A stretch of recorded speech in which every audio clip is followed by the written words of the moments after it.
and welcome to Elementary Music with Donna. I am Donna Rhodenizer.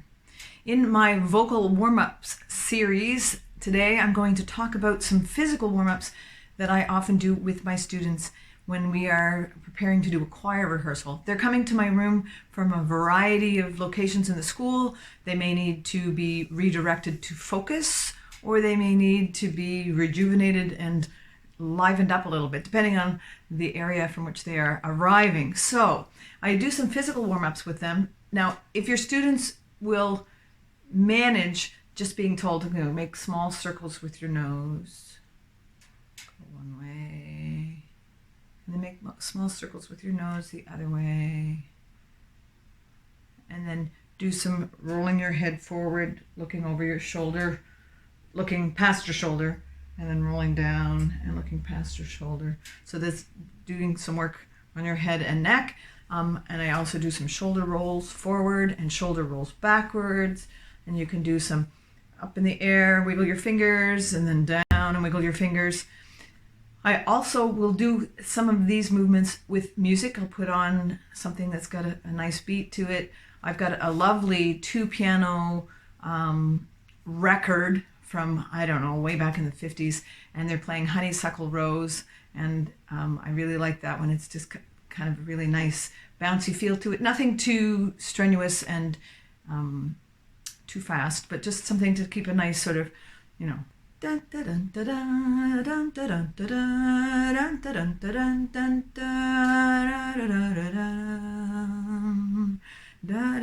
dun, and then some up and down and some shaking and whatever.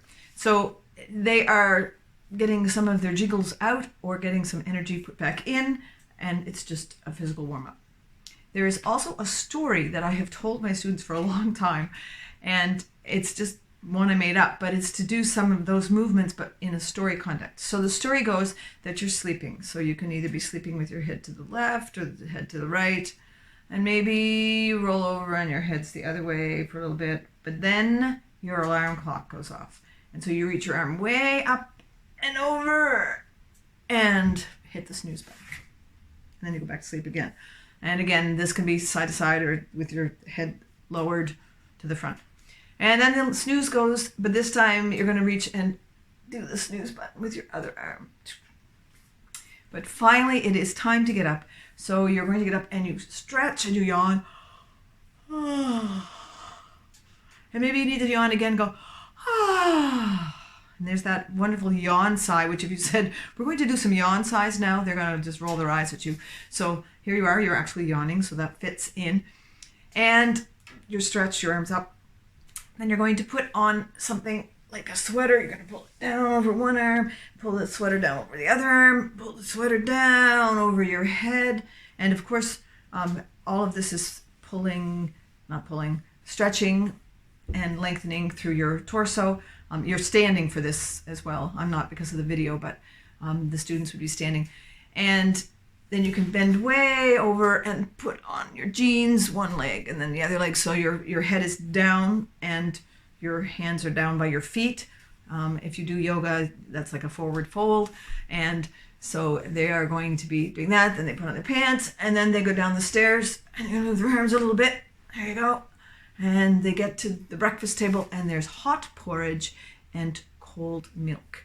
And so you're going to take your porridge and blow a little bit on it gently. And then take a sip of milk through your straw and blow on your porridge. And take a sip of milk through your straw. And finally, your breakfast is cool enough to eat, and so you eat your breakfast. Then it is time to go on the bus, and again, you can put your backpack over your arm, and backpack over your arm, and you're moving your shoulders to get your backpack on, and you go out to the bus, and you could be actually moving your feet a little bit as you're going to the bus, and you're standing at the bus stop waiting for the bus. You have a bus stop that is across the road from where you live, so you have to look to your right, no traffic, look to your left, no traffic, you may cross the road. You're waiting for the bus. You look down at your watch. Here's that movement of your head forward and your neck and your shoulders again. And the bus isn't there. You look up at the sky, maybe it's a stormy day and school has been canceled, which happens here in Nova Scotia. But no, there is no sign of any bad weather. So you look to the left to see if the bus might be coming that way. You look to the right to see if the bus might be coming that way. And finally, you hear the bus coming. What? You hear the bus coming? Yes, you are hearing this sound. You're hearing the bus is late because it has a flat tire. And so you're going to look whichever way you decide. So the bus is coming from the left, so you're going to watch the bus, and the bus stop is here, and the flat tire is going all the way from my hand out here until it gets to the bus stop. So you all will do the bus tire leak sound with me.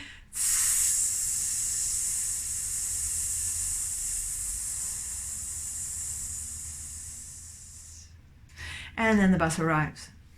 When the bus arrives there, then you have to wait. So you look at your watch. Oh my goodness, am I going to be late for school? Yes, I am.